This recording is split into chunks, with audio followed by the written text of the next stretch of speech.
domaine de la littérature, c'est-à-dire dans le domaine littéraire, c'était Malherbe qui a pu mettre de l'ordre car il a effectué beaucoup de travail dans la littérature française du XVIIe siècle afin de discipliner cette littérature où les écrivains essayaient de faire ce qu'ils veulent, parce que c'était du laisser-aller, c'était du vagabondage, je pourrais dire. Mais Malherbe allait essayer de régulariser la poésie, de conditionner la poésie. Mais Malherbe n'était pas seul, il y avait d'autres écrivains. Malherbe, c'est le nom qui a fait beaucoup plus de bruit. Il y avait d'autres écrivains. Et il y avait surtout la présence de l'Académie française. L'Académie française qui est l'instance étatique qui a la responsabilité d'organiser la langue, le fonctionnement de la langue française. Et cette institution, à savoir l'Académie française, avait discipliné les lettres, avait discipliné les écrits des écrivains. Et c'est pourquoi on dit que cette littérature, c'était la littérature de discipline, la littérature de l'ordre, la littérature disciplinée. Et à ce niveau, c'est plus ou moins clair, Jonathan? Marie-Jennifer, malheureusement, je suis en train de faire un cours, je te rappelle après. Oui, oui. D'accord. Jonathan, c'est clair pour toi? Jonathan?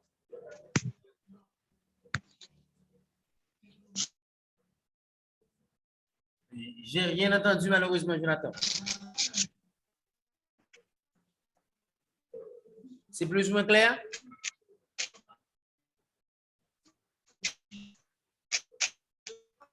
Jonathan, est-ce que c'est clair?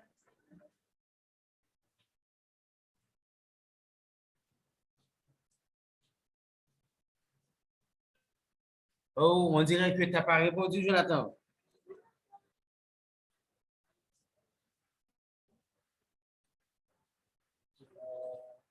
OK. Bon, de toute façon, Jonathan, j'ai rien entendu.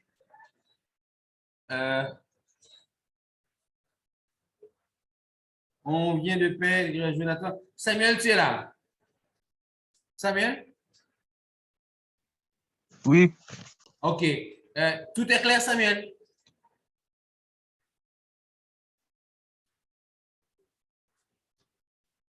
Samuel, tout est clair?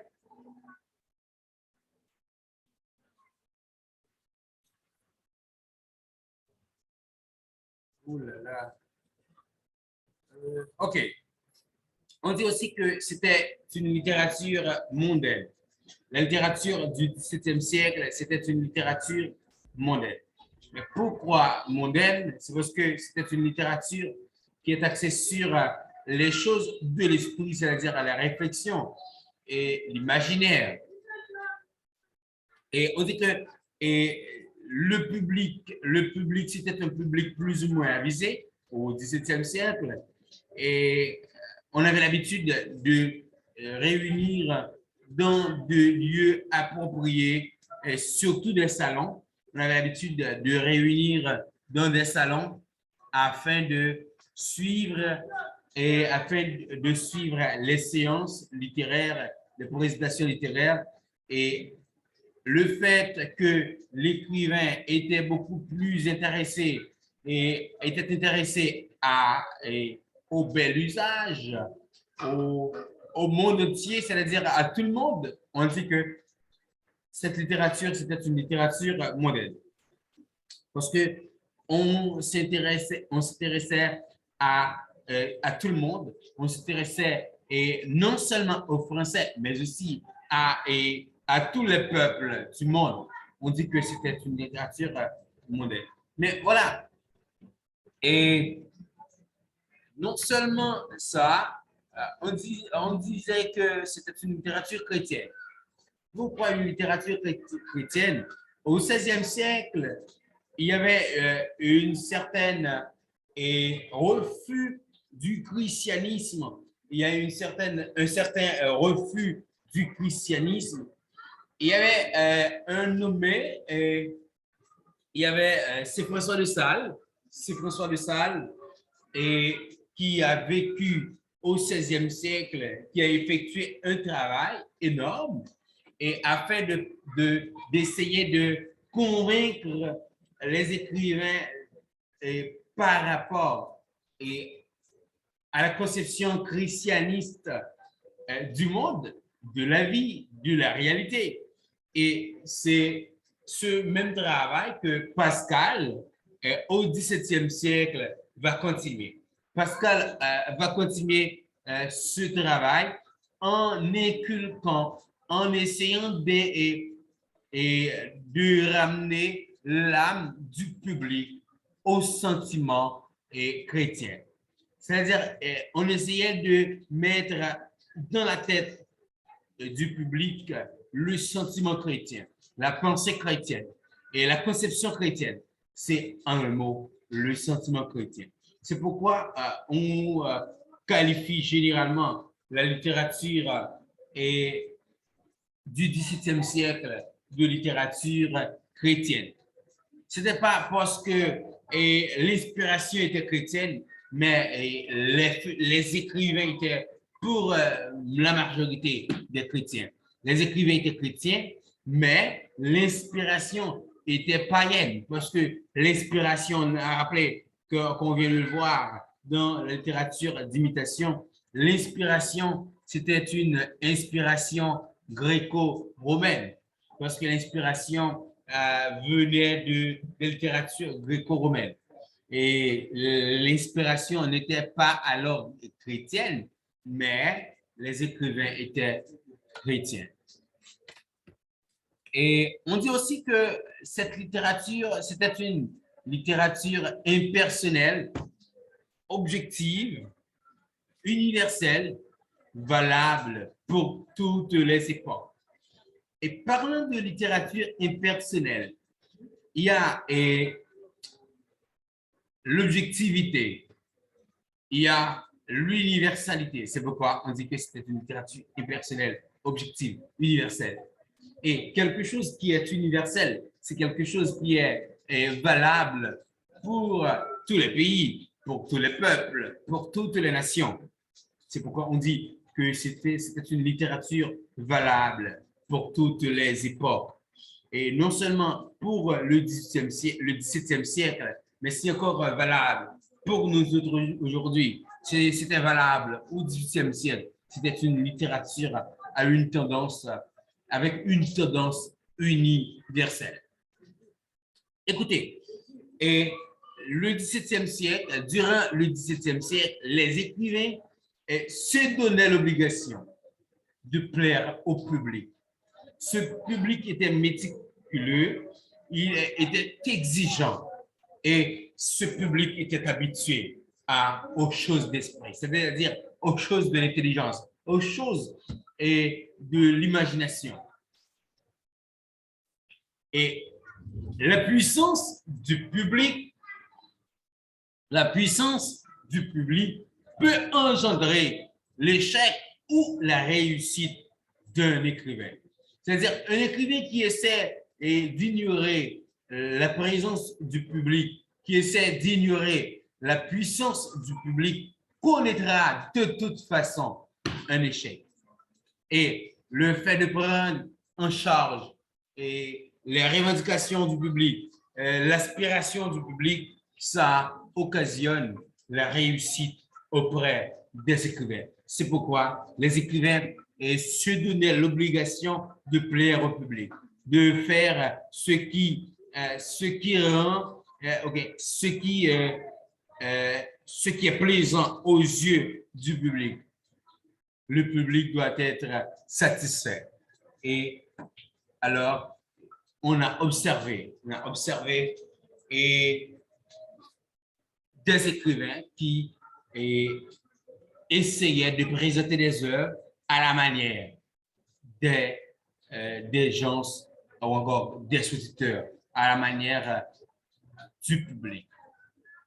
Pour y arriver, pour arriver à plaire au public, les écrivains arrivent à un moment où ils s'oubliaient. Ils s'oubliaient afin de constater, d'observer de manière raffinée, de manière fine, quoi, les gens de la société. On essaie d'observer les gens de la société. On essaie d'observer le milieu social, le siècle, afin de trouver de nouvelles inspirations, afin de plaire au public. C'est ça qui a, et c'est pourquoi on dit que c'était une littérature universelle. C'est pourquoi on dit toujours que c'était une littérature universelle. La littérature du XVIIe siècle, c'était une littérature universelle. Et on n'a pas essayé d'étudier l'homme dans l'époque, c'est-à-dire des aspects passagers chez l'homme, ce qui n'est pas permanent, ce qui est particulier à un être humain, à un homme. Mais on essaie de voir les caractéristiques, les éléments permanents, les éléments qu'on retrouve toujours chez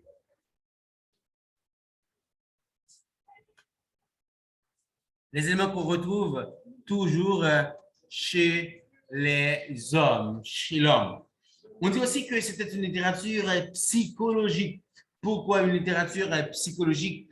Le XVIe siècle s'intéressait surtout à la nature extérieure de l'homme. Cependant, le XVIIe siècle s'intéressait surtout à la nature intime, la nature interne de l'homme. C'est-à-dire, c'est l'âme humaine qui intéressait les écrivains.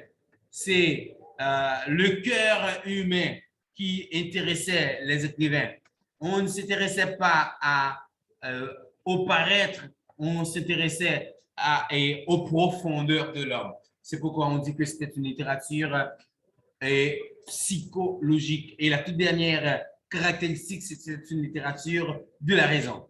Littérature de la raison est le fait que les écrivains du XVIIe siècle avaient une préférence pour la nature intime au lieu et en place de la nature externe, et le fait de préférer l'éternel, c'est-à-dire ce qui dure, ce qui est permanent, et au détriment du passager, le fait de prendre le beau comme critère du vrai, parce que les écrivains du XVIIe siècle croient que ce qui est beau est vrai, ce qui est laid est faux. Et la lumière qui éclaire les écrivains de cette période, leur permettant de distinguer le vrai du faux, leur permettant de distinguer l'interne et l'externe, et l'absolu et le partiel, c'est la raison.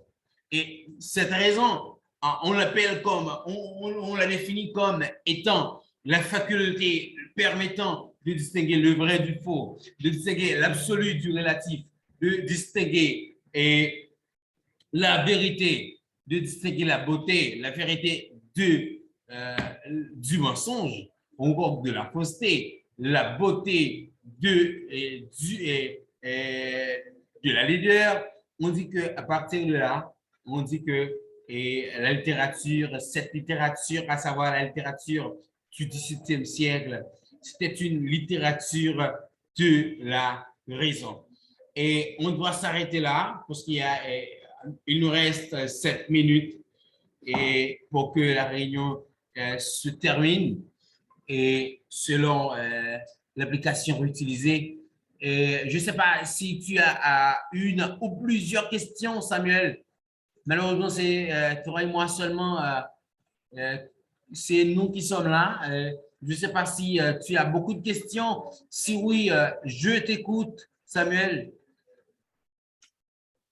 Je t'écoute, Samuel. Une seule question. Tu n'as pas de questions? Oui. OK, plusieurs peut-être. La première. Non, une seule, une seule. OK, l'unique question, Samuel. Pourquoi la littérature au XVIe siècle était, était disciplinée et la littérature du XVIIe siècle était comme ça? Est-ce que les poètes, est-ce que les poètes n'avaient pas vu la dégradation des choses? OK. Merci. C'est une très bonne question. Merci, Samuel. Merci. Et la littérature du XVIIe siècle du XVIe siècle était désordonnée. Cependant, la littérature du XVIIe siècle était disciplinée. Écoutez, cette notion de discipline n'était pas toujours vue de la même manière. OK? Ce n'est pas toujours vu de la même manière. Certains ont vu et la question de discipline du XVIIe siècle comme étant une sorte de, je pourrais dire, et c'est quelque chose qu'on essayait d'utiliser afin de limiter les écrivains. C'est-à-dire, c'est pas toujours et c'est pas toujours logique aux yeux des écrivains. On croyait que c'était un siècle où l'on essaie de limiter les écrivains dans leur pensée, dans ce qu'ils veulent exprimer. Et c'est-à-dire, pour eux, le 16e siècle, il n'y avait pas vraiment de désordre. Il n'y avait pas vraiment de désordre parce que pour eux, c'était le moment approprié aux écrivains d'écrire, d'exprimer ce qu'ils pensent, ce qui leur traverse.